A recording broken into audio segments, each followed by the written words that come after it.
Ejemplo 3 de potencia compleja.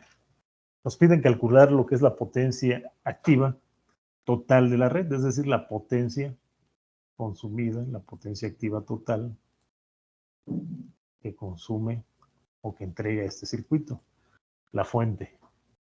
¿Sí? Y de dato nos dan la potencia reactiva en la rama 2. En esta rama, ¿sí?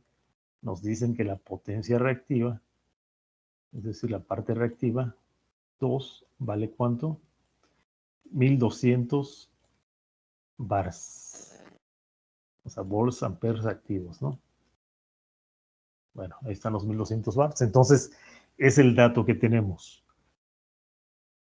Sabemos que la potencia compleja es igual a la magnitud de la corriente al cuadrado por el conjugado de la impedancia. ¿Sí? Dicho de otra manera, o sea, aquí lo tenemos. La potencia compleja en la rama 2 es esa corriente en la rama 2, es decir, la corriente I2 que circula aquí al cuadrado por el conjugado de esta impedancia, es decir, 500 menos 600J. Entonces, tenemos el dato, como ya dijimos, de 1200 volts amperes reactivos, que sería lo correspondiente a esto, miren. Es decir, la potencia reactiva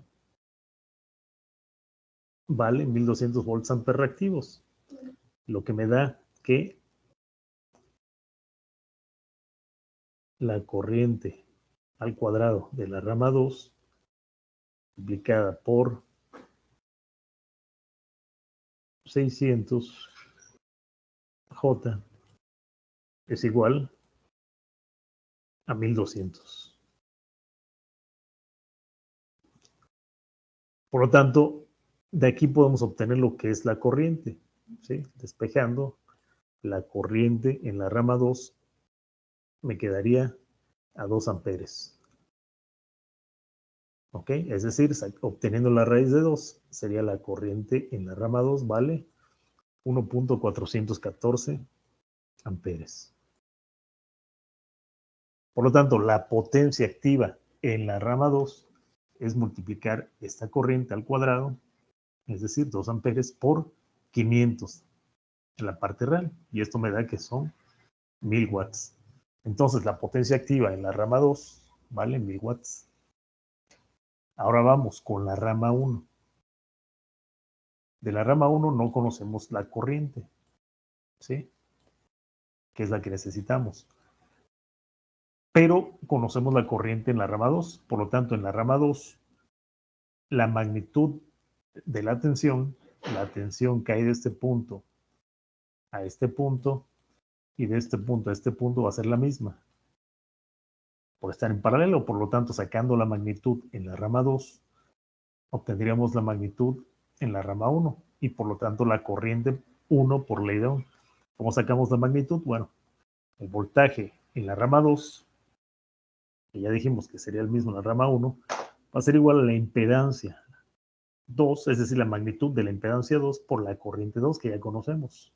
Entonces, la magnitud de la impedancia 2 sería la raíz de 500 al cuadrado más 600 al cuadrado, multiplicado por esa corriente 2, me daría esta tensión,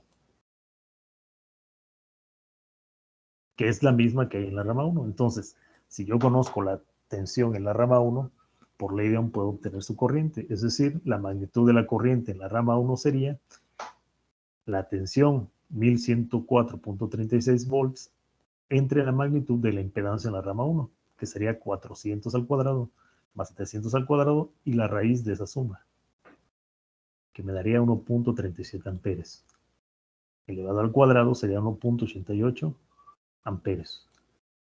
Y ya con esta corriente puedo obtener la potencia activa 1, es decir, la corriente activa 1 sería esta corriente 1.88 multiplicado por 400.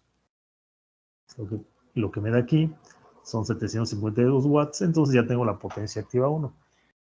Y como lo que yo quiero es la potencia activa total, es decir, la potencia activa 1 más la potencia activa 2, sería la suma de ambas. 1000 más 752 me da 1752 watts.